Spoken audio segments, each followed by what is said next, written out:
How to find Papa John's promo codes. Hi everyone, welcome back to our channel. In this video presentation, I'll demonstrate how you can discover a working promo code for Papa John's. So let's get started without any delay. First of all, you have to open your favorite web browser. I'm using Google Chrome, and then search for CouponFollow in the search bar and hit enter in your keyboard. Then from the various websites, click on the first initial link that is indicating CouponFollow coupon codes in real time, and as soon as you click on it, you will be taken to this kind of interface, which is the official website of CouponFollow. And from the search bar in the top, type in Papa John's. From here, click on this initial option of papajohns.com, and as soon as you click on it, you will come across various promo codes. That is 25% off, 20% off, 9% off, 24% off, 10% off, and more.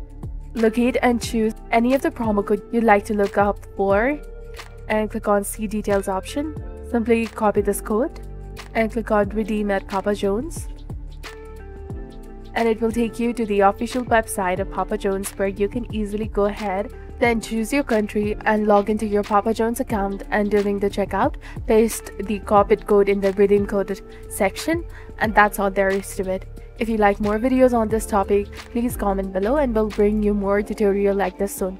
In the meantime, remember to like this video and subscribe to our channel and hit the notification bell to stay updated with our latest contents. Thank you for your viewership and support. See you in the next one.